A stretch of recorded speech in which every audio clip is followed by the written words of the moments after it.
जय श्री कृष्णा। राधे राधे।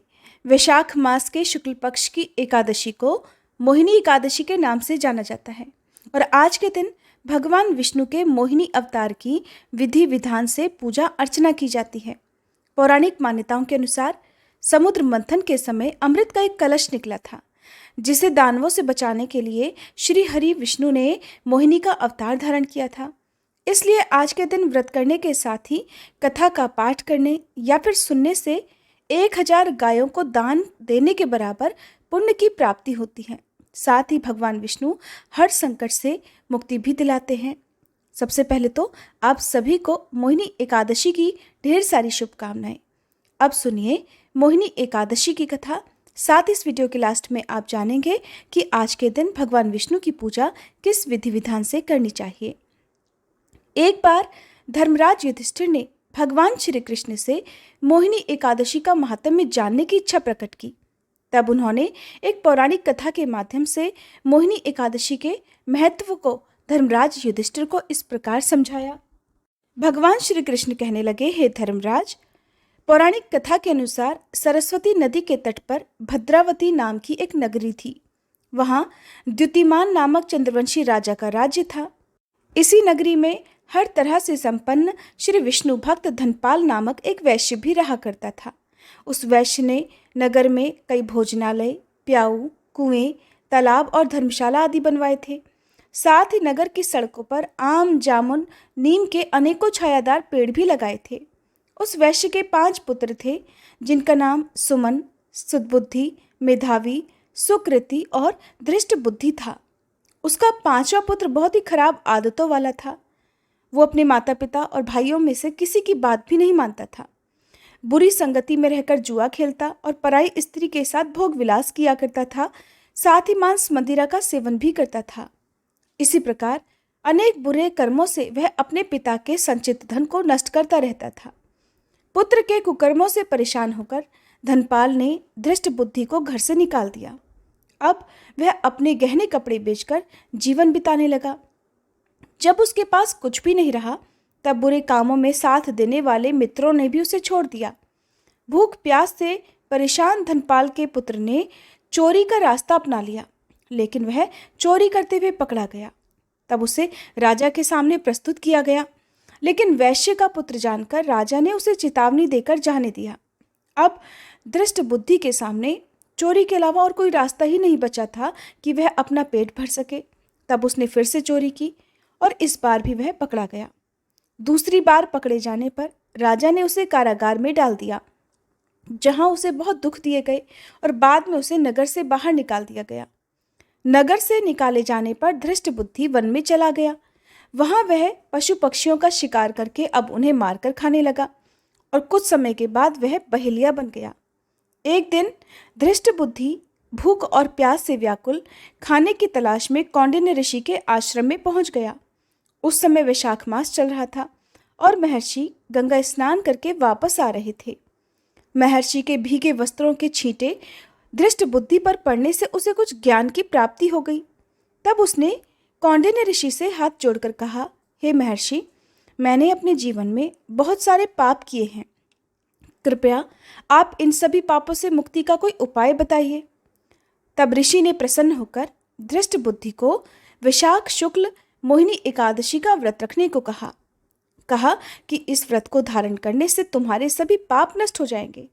तब धृष्ट बुद्धि ने महर्षि को प्रणाम किया और उनकी बताई विधि अनुसार इस व्रत को किया। भगवान श्री कृष्ण कहने लगे, हे धर्मराज, इस व्रत के प्रभाव से धृष्ट बुद्धि के सभी पाप मिट गए और अंत में वह गरुड़ पर सवार होकर वैकुंठ धाम चला गया। इस व्रत से मोह माया सबका नाश हो जाता है। संसार में मोहिनी एकादशी व्रत से श्रेष्ठ और कोई व्रत नहीं है। इस व्रत की महिमा को पढ़ने या सुनने मात्र से ही 1000 गौदान का फल प्राप्त हो जाता है।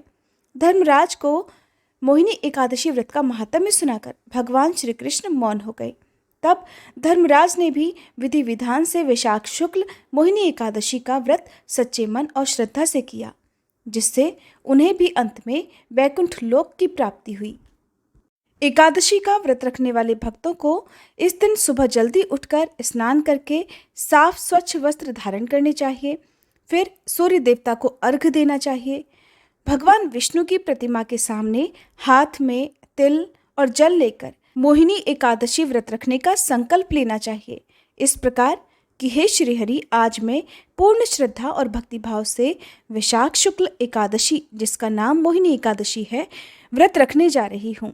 आपकी कृपा से मैं इस व्रत को विधि विधान से पूर्ण कर सकूं, ऐसा आशीर्वाद आप मुझे प्रदान करें। जिस मनोकामना की पूर्ति के लिए मैं इस व्रत को धारण कर रही हूँ, हे श्रीहरि, आप मेरी वह मनोकामना अवश्य पूर्ण कीजिएगा। इस व्रत को रखने में यदि मुझसे कोई भी भूल चूक हो जाए तो आप उसके लिए मुझे क्षमा कर दीजिएगा। इस प्रकार संकल्पित जल को भगवान के चरणों में अर्पित किया जाता है। संकल्प के बाद भगवान की षोडशोपचार विधि से पूजा करनी चाहिए। भगवान की पूजा करने के साथ ही पूजन सामग्री लेकर आपको केले के पेड़ की पूजा भी आज के दिन करनी चाहिए, क्योंकि केले के पेड़ में भगवान श्री विष्णु का वास होता है। यदि आसपास आंवले का पेड़ हो तो आंवले के पेड़ की पूजा करना भी इस दिन अत्यंत शुभ फलदायी होता है। पूजा में आप गंगा जल का प्रयोग जरूर करें। ओम श्री विष्णवे नमः या ओम नमो भगवते वासुदेवाय या हरे कृष्णा कृष्णा कृष्णा हरे हरे, हरे राम राम राम हरे हरे। इन मंत्रों का आप सच्चे मन से जाप करें। श्री विष्णु चालीसा का पाठ, श्री विष्णु सहस्त्र नाम का पाठ, श्री लक्ष्मी चालीसा का पाठ पूजा के अंत में करना चाहिए। भगवान को आज के दिन केवल फलों का भोग लगाया जाता है। फलों के अलावा आप ड्राई फ्रूट्स का या फलों के जूस का भोग भी लगा सकते हैं, लेकिन किसी भी प्रकार के अन्न का या भोजन का भोग आज के दिन भगवान को नहीं लगाया जाता है। भोग लगाने के साथ ही आप सबसे अंत में क्षमा याचना करें और उसके बाद जिस प्रकार भी आपकी सामर्थ्य हो उसके अनुसार आप व्रत प्रारंभ करें। व्रत की कथा पूजा करते समय सुबह और शाम दोनों ही समय पढ़नी या सुननी चाहिए। यदि आपकी सामर्थ्य इस उपवास को रखने की नहीं है तो आप केवल सच्चे मन से आज के दिन भगवान की पूजा कर सकते हैं। सुबह की पूजा करने के साथ ही तुलसी जी के पौधे में धूप दीप भी जलाना चाहिए। तुलसी जी को स्पर्श नहीं किया जाता है, ना ही तुलसी जी में जल अर्पित किया जाता है। इस प्रकार से सच्चे मन से सारा दिन भगवान का ध्यान करें, भजन कीर्तन करें। कोई भी ऐसा काम ना करें जिससे आपका व्रत खंडित हो जाए, जैसे कि झूठ, चोरी, पाप, निंदा। किसी प्रकार के ऐसे व्यक्ति से आज के दिन आपको बातचीत भी नहीं करनी चाहिए जो दूसरों की निंदा करता हो या जिसने किसी प्रकार का नशा आदि कर रखा हो। आज के दिन जितना हो सके अपने मन को संयम में रखकर इस व्रत का पालन करना चाहिए। शाम को एक बार फिर से भगवान की पूजा अर्चना करके भगवान को केवल फलों का भोग लगाकर यदि आप फलाहार करना चाहते हैं तो उन्हीं को आप प्रसाद रूप में ग्रहण कर सकते हैं। कोई भी मौसमी फल आप भगवान के चरणों में अर्पित करें। आज के दिन फलों का दान करना भी बहुत शुभ फलदायी होता है। आप छत पर चिड़ियों के लिए आज के दिन फल भी रख सकते हैं। फल के साथ आप पानी जरूर रखें। रात में जितनी देर हो सके भगवान के मंत्रों का जाप करना चाहिए, भजन कीर्तन करना चाहिए और आज के दिन यदि हो सके तो रात्रि जागरण करना चाहिए।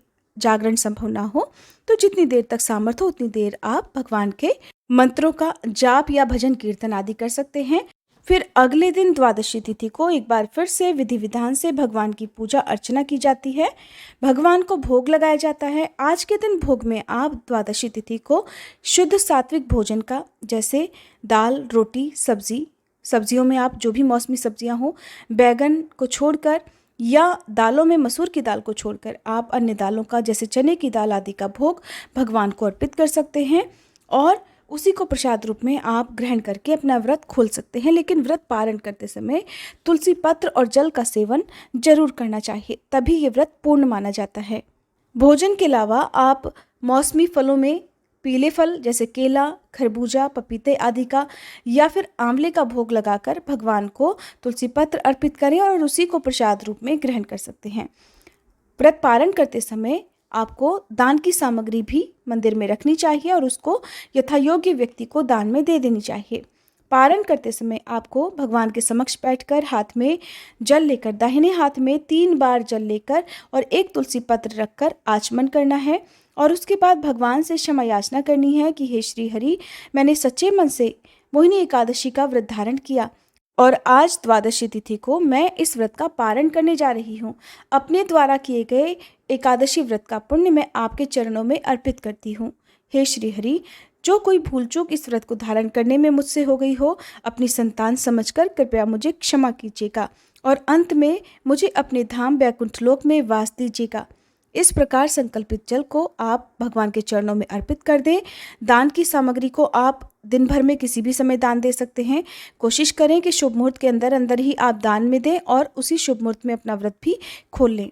यदि एकादशी का व्रत शुभ मुहूर्त में ना खोला जाए तो व्रत अधूरा ही माना जाता है, इसलिए आपको शुभ मुहूर्त का ध्यान रखना चाहिए। एकादशी व्रत की तिथि और शुभ मुहूर्त की जानकारी हमारे चैनल पर पहले से अपलोडेड है। अगर आपने उस वीडियो को नहीं देखा है तो आप देख सकते हैं। अगर ये जानकारी आपको पसंद आई हो तो प्लीज़ वीडियो को लाइक करना मत भूलिएगा।